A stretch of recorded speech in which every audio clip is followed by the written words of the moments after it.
Hi there.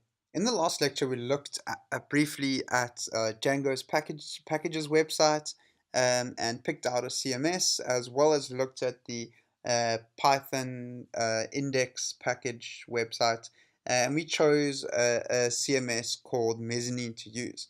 So I think the best thing to do from here is going to actually be to go to the Mezzanine website. So let me just do a quick Mezzanine Django search. Uh, and here we go. It actually has its own website, so that's really great. So if we go into this website, it should give us a little bit of um, an explanation as to how to install it.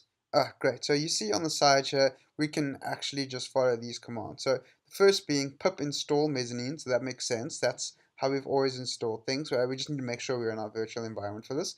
Then we need to create a mezzanine project using the new mezzanine project command that we now have access to because we've installed that library. Um, and then we can actually just create our database and run our server. So let's do that and see what happens. So the first thing that I'm going to do is just copy this line of code, and let's just go back to our command line. And let us first, before we do anything, go into our virtual environment. So we do that by saying source. I hope you guys remember this because we've done it many times. Test bin activate. Enter. Cool. And now we're in our test environment. It's virtual environment. And then I'm going to paste what's in my clipboard, which is pip install mezzanine. See what happens, collecting mezzanine. Great, and now we have access to it as long as we're in this virtual environment. As soon as this is finishing, as this finishes downloading, let's just give it a few moments to download. Fantastic, that was surprisingly quick. Okay, cool. And then the next thing we need to do is create our mezzanine project. So we're going to use this next command here, which was mezzanine project. And then, yeah, let's just call it my project for the sake of this example. And that was also very quick. Then we need to cd into that, and then we're going to use we're going to create our database. So this is effectively creating the migration and running it. So I just want to cd into my project, which is the new mezzanine project that was created. You'll still see that my blog is sitting there. And then we're going to run this command, python manage.py create db. Fantastic. And you'll see, if you recognize this from our previous lectures, we're actually creating and applying all of the migration. So that's great. Cool. So now what we can do is we can actually start setting up some default parameters for our new blog website using Mezzanine. So hit enter to the default. So we're only going to be using localhost, so that's fine. We can hit enter. Username, Rich Lloyd Miles. Let's make the username admin. Email address, I don't think it's required, and then I'm going to enter my password again. So this is effectively running the create super user account as we used before. Oopsie, my passwords don't match again. This is very awkward. Let me type it out slowly. Great, there we go. Finally, super user created successfully. So if you will remember in our last lecture, we used the create super user account. Mezzanine is obviously hooking into this at some point and then running its own variation of that. What does it say here? Would you like to install some initial demo pages? Blah, blah, blah, blah, blah. Yes, I think that would be really cool so we can see what it looks like. It is installing our pages, and that is it. Mezzanine is now installed. So that is really cool. Now, we can run our Python manage.py and then run server. Great, and we should be good to go. There are a few things here that still need to be configured, but we should still be fine if we run our server. So now let's go back to our web browser. I'm going to open a new tab, and I'm going to now go to localhost. And oh my goodness, look at this. We have a fully functioning blog already. This is truly amazing.